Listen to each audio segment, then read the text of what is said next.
Hey there, I'm gonna try something new today. I've never talked in a video. That's new. But also today what I'm really here to do is try the one sample challenge. I was recently inspired by Oscillator Sync to do this, so be sure to leave a link for him there. So I already spent a session working through the one sample and didn't really know if I was going to do anything with it, so I didn't take video of the process or anything. But so what I'm going to do is just go back through each sound as I built it and try to revisit my thinking and show you some of the settings I used. And then I'll perform a little bit of the samples together and kind of show you what got me excited about it. Hopefully you find it exciting too. So over here on pattern 4, I have the original sample. So that is a sample from Heinbach. The sample is called Kuchenbrett, means cutting board, I believe. And it's from his sample pack Gaussing. If you're a Patreon of his, you can get those sample packs. So they're pretty useful. I have fun with them. So let's listen to this again.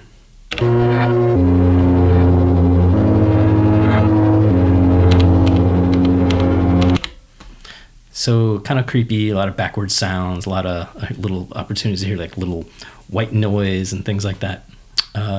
So I thought this might be a useful sample since I'd never really tried this sort of thing before, and only having watched Oscillator Sync do it and learn what I learned from him. So over here on pattern 3, I have copies of everything so I can kind of walk back some of the settings and talk you through the sounds. So again, I didn't really go in with any preconceptions of like, oh, I'm going to have rhythm or drums or anything. I just wanted to start playing with the sample and see what happened. So I created this sample here. Let me take the filter off. And so I'm going to leave in things like amp settings, and but I won't leave in the reverb. Let's take that out because that'll be kind of dramatic. So here's the sound I created. So you can see it's pitched down an octave. We'll put it back to where it originally was. So that's just a forward loop of a short section. And I think at the time I was thinking like, oh, this is this nice, like, this will be a great ambient sound. It's sort of a dusty sounding voice. And when I took it down an octave, then I started hearing all those other really weird sounds that I liked. And I knew there was just a little too much high-end stuff going on here, so I ended up settling on this low-pass filter. That's nice. So then you add a bunch of reverb to it.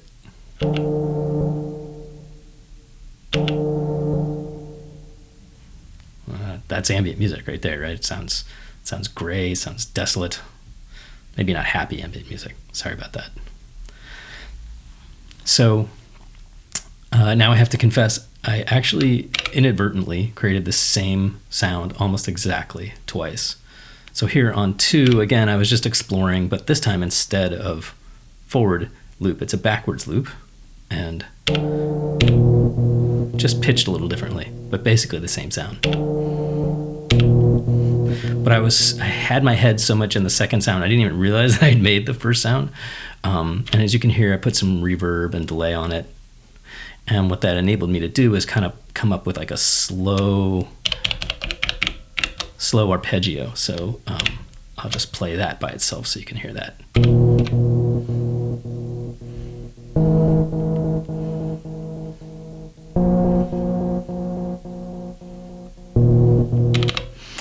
So that's what I had going on with that. And then I just unmuted this and realized it made a cool harmony.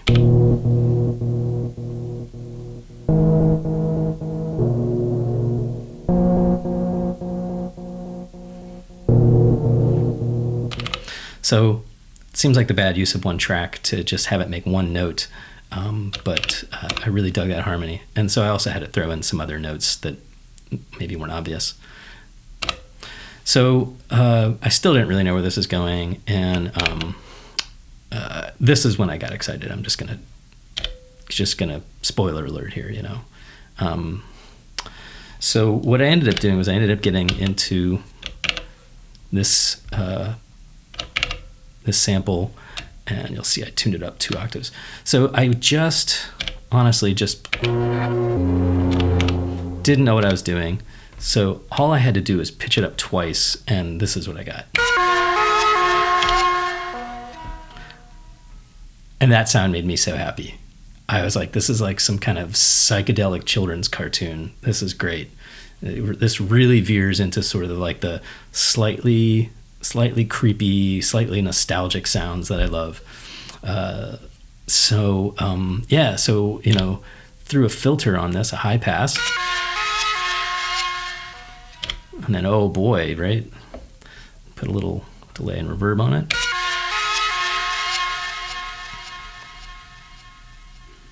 Great. So, and then while I was playing with this, I don't remember what state things were in exactly. This wasn't a 100% linear process, as you can imagine. I started messing around with some other things. So this one, no change. This one, I pitched it down. And then this one, I changed the start point. And this is what you get. Oops.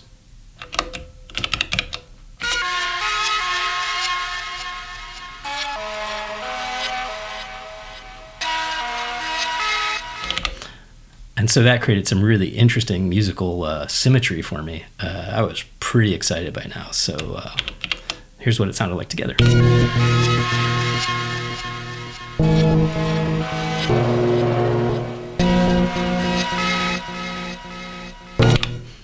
So at this point, I knew I needed some drums or something to drive this, because this was very airy, very just feeling unfinished, no bottom, nothing holding it together. So here on track 4, I was going to start working on a kick. So let me get the reverb and delay off of there. Yep, cool. And a little bit of the filter off. Cool. So as you can see, I pitched it down, but let me walk it back to where it was before.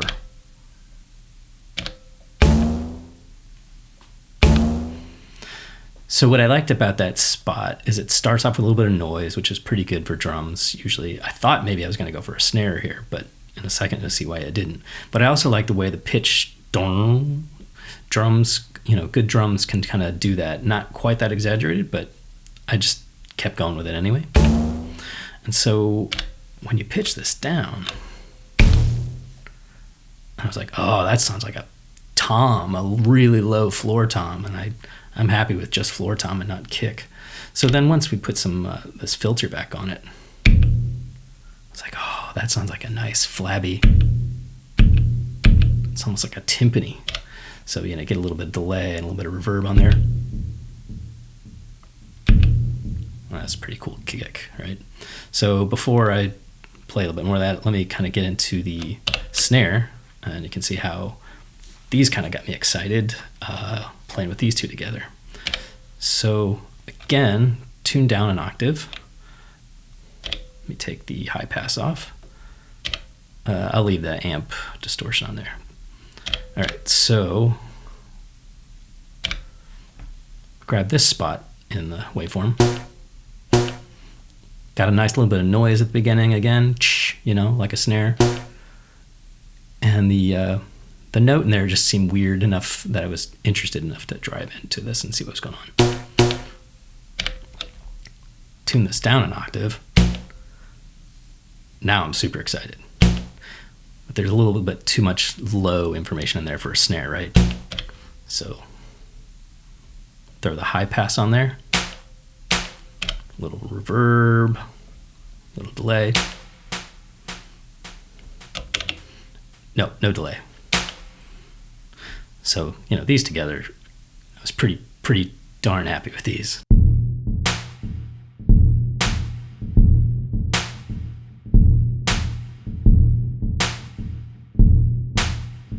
So, got those going, and I thought maybe I was done, and I had a pattern that I was pretty happy with.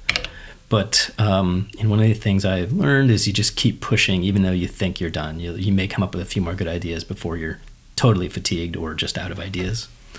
So I really didn't know what I was looking for here. And so what I ended up doing on this track is I just was playing around a bit. I was going backwards, looking for an interesting start point, and got this. Really didn't know what I had at first. So as I shorten it up, it's pretty interesting. And so what it ended up sounding like once I played with it is a high tom. So I got a little delay and reverb on there. It's a ping pong. So I decided to get into the single cycle waveform thing here. And so let me kind of show you where I ended. And then I can...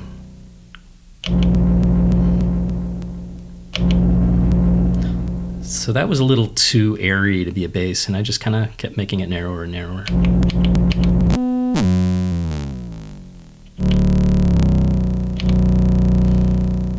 I thought that was low enough and had enough depth to be a bass. I tuned it down to a G2. But it's got that clicking from the single cycle, so you can get that out, with a low pass filter. And then again, a little reverb just makes everything a little wider and less focused. Smooths it out a little bit.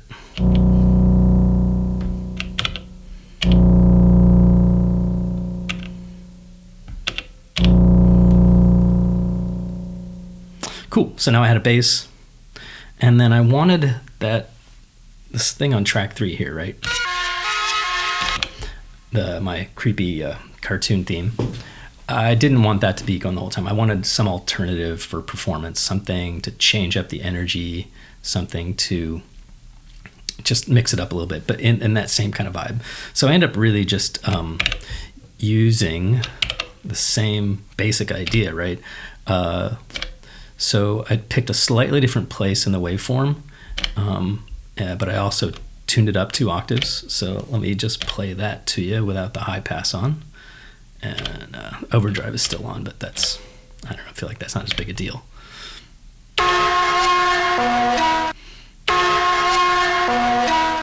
So we've got that going on, and so it's a little too woolly, a little too thick. So with a high pass gives it that kind of airy, gritty sound. So again, as a way of changing it up, first one is exactly what you hear. Second one, I pitched it down to an A sharp. I believe that's all I changed. Yep. And then on this one, I pitched it down to an A. So we got C, A sharp, A. And let's hear what those sound like.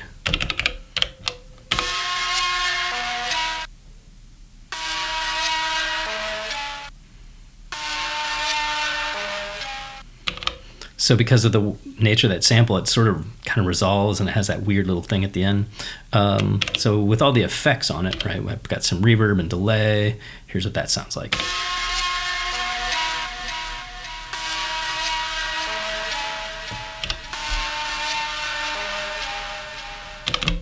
And I have put a little panning on there with the LFO. I'm not sure I'm into it. I might try to use that as a performance thing. Cool. So let's hear what all this sounds like together.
Cool. So what did I learn by doing this? Well, I've never done anything like this before. I had no idea you could get so much out of a sample. I've never really used a sample of this type from someone else to compose an entire song. It was really eye-opening how much you can pull out of a sample. It makes me realize I should spend a little more time like this, grabbing samples that pique my interest and just trying to make a ton of sounds. I only got 8. I'm not sure if I have enough here to make a full performance of something. I feel like I'm close. Makes me wish there were more than 8 tracks on this thing. Maybe I need 2 Digitakts. No, that's not happening. Anyway, so I also learned that I love making drum sounds this way. I was really excited about these drum sounds. Don't get me wrong, I love some of the beautiful like 808s I get from samples from Mars and freeze things and things like that, but this was really satisfying, making my own drum sounds. I love that high tom. I don't use high toms very much, but man, I was super excited about that, and the kick and snare were so interesting to me. And lastly, this just sort of validated some of my approaches to making music. It's really important to push through, even if you think nothing's going on. It's really important to just use your ears and be attentive to what's going on in the sounds that interest you and that can make the kinds of sonic spaces that you want to create, that make you happy to create.